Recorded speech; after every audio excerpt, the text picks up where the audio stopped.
হ্যাঁ স্যার, বলছো ম্যানেজার? ঠিকই বলছি স্যার, কোথাও তো আজকের নয়, বিলেত থেকে চিঠির আদান প্রদান হচ্ছিল।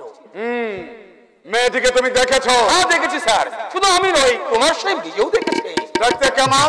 সম্বন্ধ নয়, শুভঙ্কর অবস্থা কেমন? একেবারে গরিব স্যার, যাকে বলে টুপো। সংসার চলে কি করে? সম্পূর্ণ রাম সাহেবের টাকায়। রায়দিঘি রায় বাহাদুরের টাকায় চলছে একটা ভিখারি সংসার। চলছে স্যার। না, আমি চলতে দেবো না। যে সম্পদ আমি বুকের রক্ত জল করে গড়ে তুলেছি, তার পেছনে আছে রায়দিঘি ভোজঙ্কনার ক্লান্ত পরিশ্রম। তার থেকে আমি একটা পয়সা বছর হতে দেবো না। একটা কথা, শহর থেকে দিবাকর শ্রমিক ইউনিয়ন করে তুলেছে, কারখানা শ্রমিক ধ্বংস করছে। এর সঙ্গে স্বাধীন চেতারূপের অর্থ আর প্রতিপত্তি যুক্ত হলে আমাদের যুদ্ধের অত্যন্ত দুর্দিন দেখা দেবে। তার একটা ব্যবস্থা করে ঘোষণা দেন। আপনি কিছু ভাববেন না স্যার, আপনি কিছু ভাববেন না। দিবাকর বসুকে একটু শিক্ষা দিতে হবে, টুপোর সমরের বিয়েতে পাটন দড়িয়ে দিতে হবে। আমি সব ব্যবস্থা করে রেখেছি, আপনি চেষ্টা করে দেখুন। রূপ যদি বিয়েতে অসম্মত প্রকাশ করে আলো, নইলে আপনাকে আমার প্ল্যান মতোই কাজ করতে হবে। নিশ্চয়ই ভিখারি শুভঙ্কর বোনকে বধূ করে ঘরে আনলেন। রায়দিঘি রায় বংশের আমি যত ধুলোর সঙ্গে মিশে যাবে। এটা ভালো নয়, পাড়ার কথাগুলো অসভ্য ছেলের সঙ্গে। তুমি থামো ম্যানেজার, কুমার রূপনারায়ণকে তুমি পাঠিয়ে দাও। যাও যাচ্ছি স্যার। শোনাও শোনাও শোনাও শোনাও একটা কথা। জি বলেন স্যার। ভগবান সিংকে দিয়ে শুভঙ্কর চাটুর্যকে তুমি ডেকে পাঠাও। পাঠিয়েছি স্যার। হ্যাঁ, তাকে আপনার দরকার জেনে আমি আগেই কাজটা সেরে রেখেছি। আচ্ছা, শুভঙ্গ চ্যাটার্জি এক্ষুনি আসবে। আমার কথা বিশ্বাস না হয় আপনি তাকে জিজ্ঞাসা করে দেখুন আমার কথা সত্য কি না। এত নিচে নেমে গেছে উন্নয়ন। আপনি জানেন না বাবা, দাদা আজকাল ঢিং পর্যন্ত করছে। দীপনারায়ণ সেদিন শিকারে গিয়ে আমি নিজের চোখে দেখেছি। দেখেছো? দেখেছি। দেখেছো তো বলনি কেন? কেন বলনি যে রূপনারায়ণ বিলেত থেকে ফিরে এসেছে? একটা অবনাশ হয়ে রূপনারায়ণ আমাকে ডেকে পাঠিয়েছে। কেন? লোকের মুখে সব কি শুনছি। কি শুনছেন বলুন? শুভঙ্কর চাটুর্যকে তুমি চেনো? হ্যাঁ চেনে।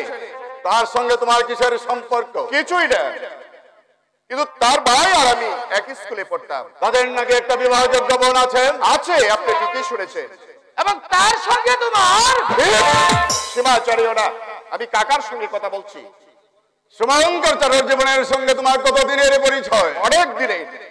বাবার সঙ্গে যখন পল্লীপুর মহলে গিয়েছিলাম তখন থেকে তাকে চিনি।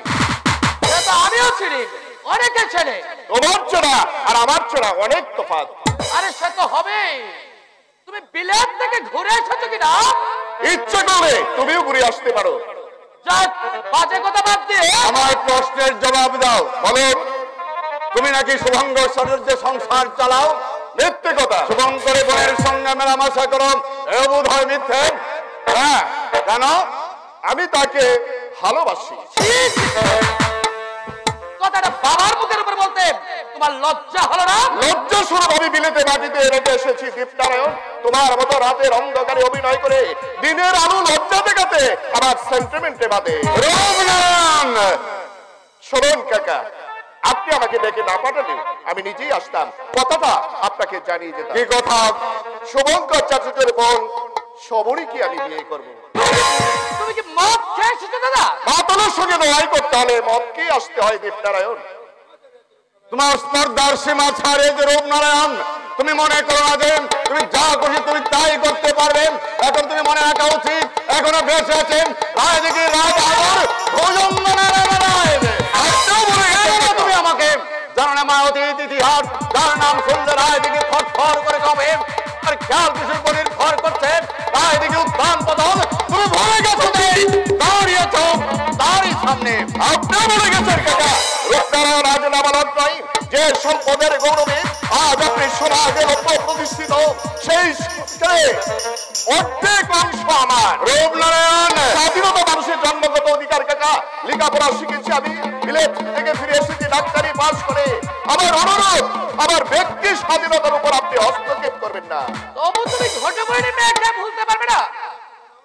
ভুলে যাচ্ছ কেন? রায়বাড়ি মেয়েরাও মাটি মাটি কুপুর করাতো।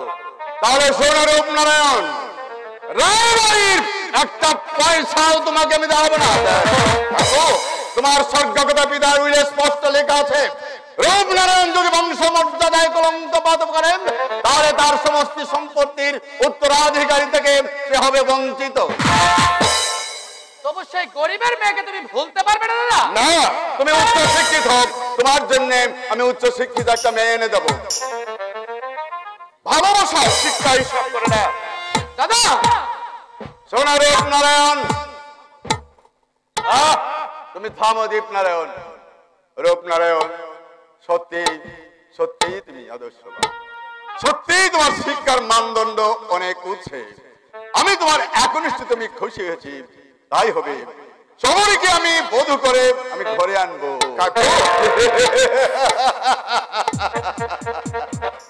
এতক্ষণ আমি তোমাকে পরীক্ষা করছিলাম।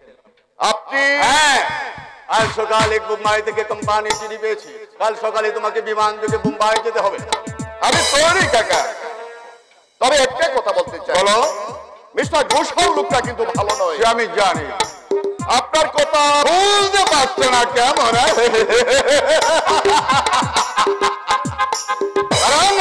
রাধাদুর ভুজঙ্গ নারায়ণ নয়, যাকে তাকে সহজ কথা বলে না।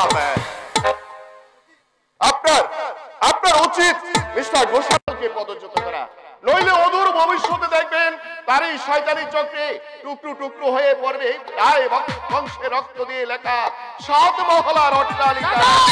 আর তোমাকে একটা কথা বলে যায় দীপনারায়ণ, কথাটা মনে রেখো, আত্মীয় দেওয়া বিষ ভালো, অনাত্মীয় দেওয়া মধু ভালো নয়।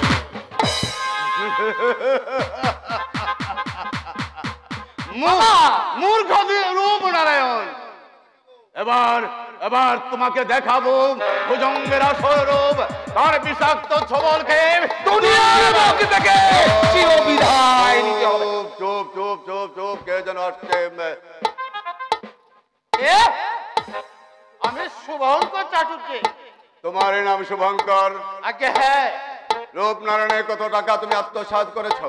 ঠিক বুঝলাম না। বুঝতে পারলে না ঠাকুর? আগে না, কি কাপড়া তো শিখিনি, যা যা বৃদ্ধি করে সংসার চালাই, এমন জানলে ভাইটাকেও সঙ্গে নিয়ে আসতাম। কি করে তোমার ভাই? আগে এমএ পড়ছে। তাহলে রূপনারায়ণের টাকায় দিনগুলি খুব ভালোই চলছে নাকি বলো? এক কথা কেন বলছেন? রূপ তো আমাকে একটি পয়সাও দেয়নি। আরে তোমাকে না দিক, তোমার বোনকে তো দিয়েছে। ছি ছি ছি, আমার বোনকে আপনারা চেনেন না। খুব চিনি। তোমার বোন যৌবনের যৌন তরঙ্গ বাজে রূপের কাছ থেকে অনেক টাকা অনেক গয়না আদায় করেছে। আরে বাবু, কথা বলতে আপনার জিভটা কষে পড়লো না?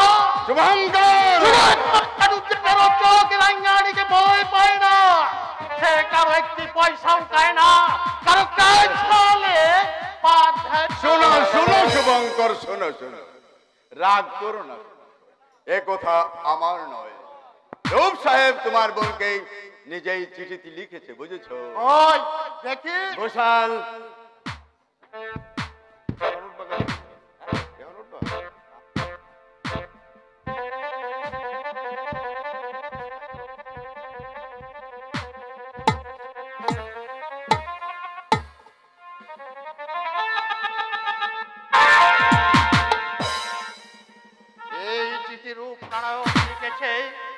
এত বড় মিথ্যাবাদী সে, না না, অবিশ্বাসের কোনো কারণ নেই, তার হাতের লেখা আমি চিনি, কিন্তু কোথায় সেই মিথ্যাবাদী রূপনারায়ণ? তখন তাকে আমি দেখে যাই, কেমন তার মুখের কথা, কেমন সে শিক্ষিত শয়তান। তুমি এক কাজ করো শুভঙ্কর, রূপের সঙ্গে না হয় তোমার বোনের বিয়ে দিয়ে দাও। একটা বেঈমানের সঙ্গে সমরের বিয়ে আমি দেব না। এই চিঠি আমি নিয়ে চললাম, এই যে 7 দিনের মধ্যে বোনকে বিয়ে দিয়ে এই চিঠি আমি নিজ হাতে তার সামনে তুলে ফেলে দেবো। বন্ধুদের 5,000 মানুষের সামনে আমি তাকে মিথ্যাবাদী প্রমাণ করে সবার সামনে প্রমাণ করে বুঝিয়ে দেবো শুভঙ্কর চাটুর্যে গরিব হতে পারে।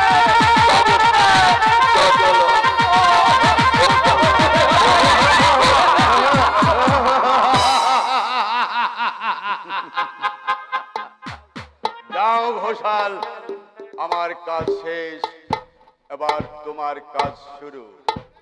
আজ ভোরেই তুমি রূপনারায়ণকে মোটরে করে বিমানবন্দরে পৌঁছে দাও। বাবা, হাজার বার বিরোধ থেকে ঘুরে আসলেও রূপনারায়ণ আমার কাছে শিশু। সে হাত পাতলে আমি হা করলে সে বুঝি সে কি বলবে, সে হাত পাতলেই আমি জানি সে কি চাইবে।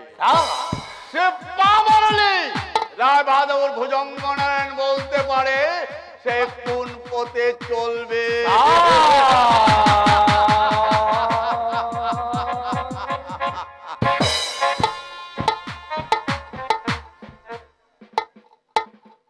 আচ্ছা মিস্টার গোসাল, চিঠিখানা কোথা থেকে ম্যানেজ করে? জাল করেছি,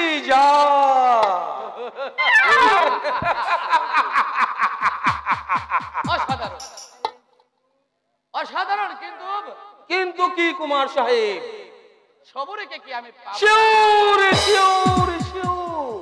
তা কি করে সম্ভব? সে কথা এখানে নয়, গ্রিন গার্ডেনে। বেশ, তাই হবে মিস্টার গোসাল।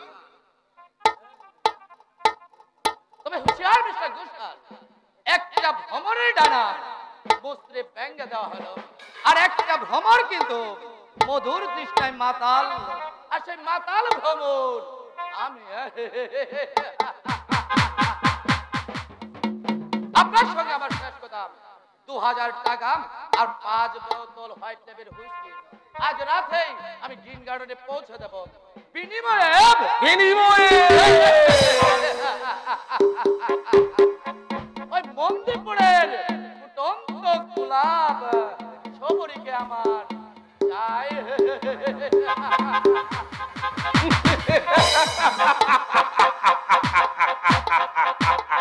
একদমের যৌবনের বিনিময়ে মাত্র 2000 টাকা। হ্যাঁ,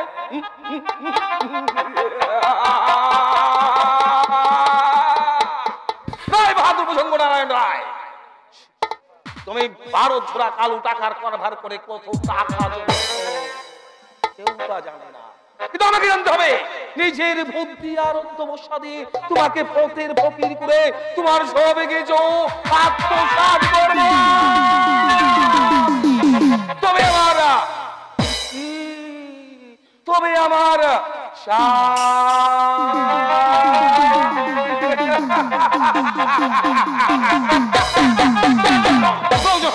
তোমাকে আমি টেনে আনবো এই রক্ত নদী।